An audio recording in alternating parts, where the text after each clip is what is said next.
Hello, and welcome to Retrospective Rants with me, Joey Huff, as your host. So, I had a plan for the spooky month of October. I was going to do bullet point reviews, and then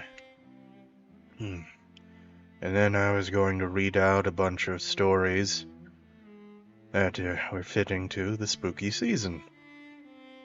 But at the moment, I have a sore throat, and I can already feel that I'm about to come down with. Well, I already have one, but I'm about to really come down with a bad cold.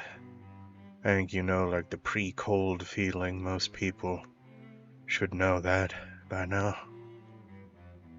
So, I don't know what the future scheduling is going to be like, but while I still have some energy left, I would like to read out this story, short story, from H.P. Lovecraft called Nyarlathotep, where he introduces one of the signature characters of his mythos. I apologize for the quality of my voice, but I want to at least get this out there while I still have some energy left. Hopefully it will still be worth listening to. Thank you. All right.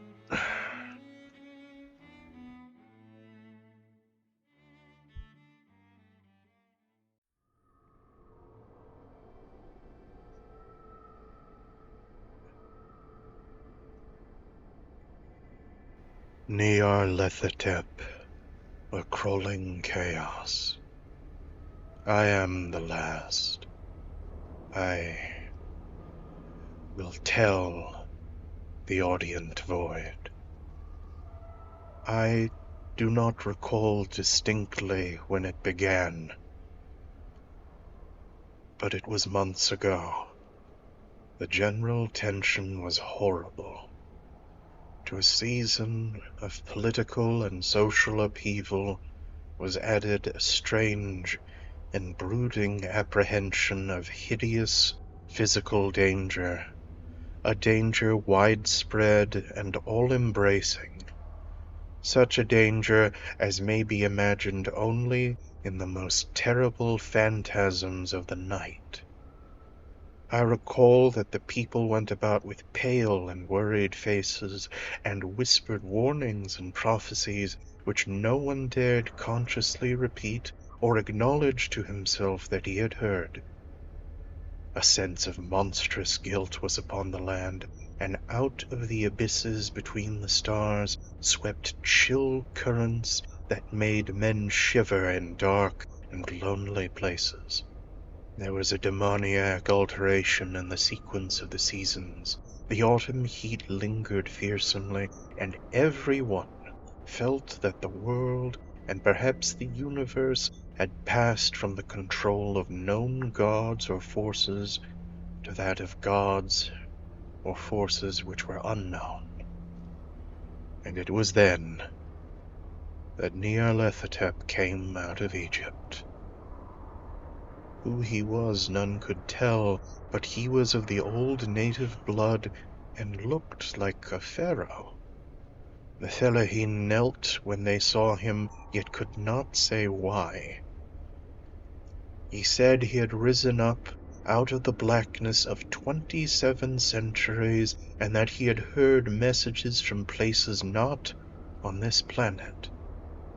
Into the lands of civilization came Nyarlathotep, swarthy, slender, and sinister, always buying strange instruments of glass and metal and combining them into instruments yet stranger. He spoke much of the sciences, of electricity and psychology, and gave exhibitions of power which sent his spectators away speechless, yet which swelled his fame to exceeding magnitude. Men advised one another to see Nyarlathotep, and shuddered. Where Nyarlathotep went, rest vanished. for the small hours were rent with the screams of nightmare.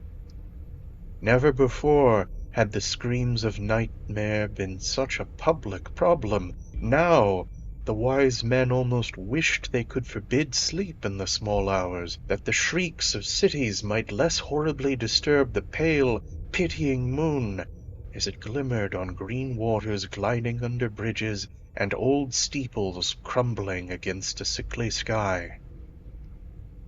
I remember when Nyarlathotep came to my city. The great, the old, the terrible city of unnumbered crimes. My friend had told me of him, and of the impelling fascination and allurement of his revelations, and I burned with eagerness to explore his uttermost mysteries. My friend said they were horrible and impressive beyond my most fevered imaginings, that what was thrown on a screen in the darkened room prophesied things none but Nyarlathotep dared prophesy,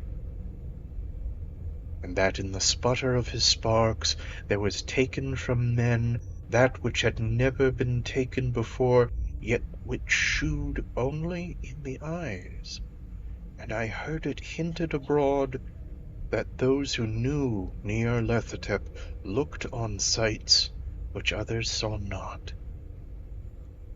It was in the hot autumn that I went through the night with the restless crowds to see Nyarlathotep, through the stifling night and up the endless stairs into the choking room, and shadowed on a screen I saw hooded forms amidst ruins, and yellow evil faces peering from behind fallen monuments, and I saw the world battling against blackness, against the waves of destruction from ultimate space, whirling, churning, struggling around the dimming, cooling sun. Then the sparks played amazingly around the heads of the spectators, and hair stood up on end, whilst shadows more grotesque than I can tell came out and squatted on the heads. And when I, who was colder and more scientific than the rest, mumbled a trembling protest about imposture and static electricity, Nyarlathotep drave us all out, down the dizzying stairs into the damp, hot, deserted midnight streets. I screamed aloud that I was not afraid, that I never could be afraid, and others screamed with me for solace. We swore to one another that the city was exactly the same and still alive, and when the electric lights began to fade, we cursed the company over and over again and laughed at the queer faces we made. I believe we felt something coming down from the greenish moon, for when we began to depend on its light, we drifted into curious, involuntary formations and seemed to know our destinations, though we dared not think of them. Once we looked at the pavement and found the blocks loose and displaced by grass, with scarce a line of rusted metal to shew where the tramways had run. And again we saw a tramcar, lone, windowless, dilapidated, and almost on its side. When we gazed around the horizon, we could not find the third tower by the river, and noticed that the silhouette of the second tower was ragged at the top. Then we split up into narrow columns, each of which seemed drawn in a different direction. One disappeared into a narrow alley to the left, leaving only the echo of a shocking moan.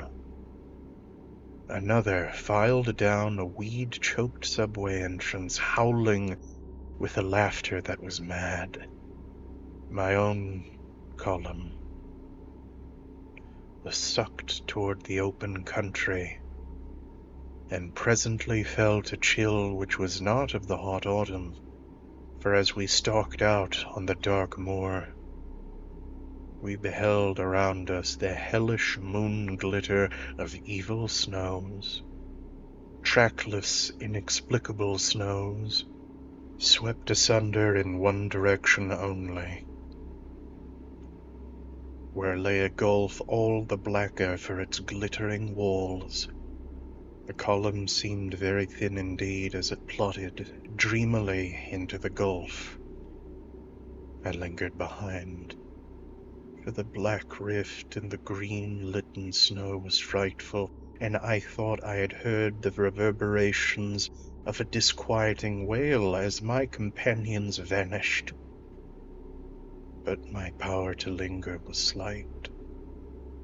As if beckoned by those who had gone before, I half floated between the titanic snowdrifts, quivering and afraid, into the sightless vortex of the unimaginable. Screamingly sentient, dumbly delirious, only the gods that were can tell. A sickened, sensitive shadow writhing in hands that are not hands, and whirled blindly past ghastly midnights of rotting creation. Corpses of dead worlds with sores that were cities, charneled winds that brush the pallid stars and make them flicker low.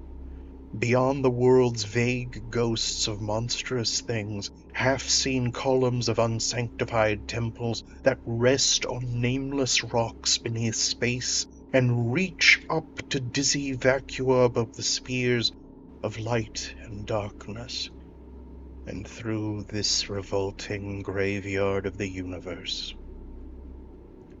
the muffled, maddening beating of drums and thin, monotonous whine of blasphemous flutes from inconceivable, unlighted chambers beyond time.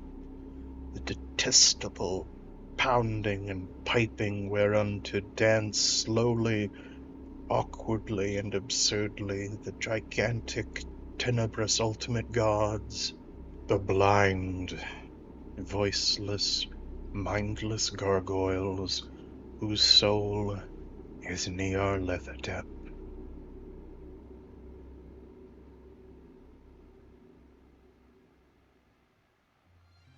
Alright, that was my reading of H.P. Lovecraft's Nyarlathotep. I hope you enjoyed it, despite my ailment. Maybe I'll do a re-release when I feel better, I'm not sure, but thanks again for listening to Retrospective Rants, and have a good one.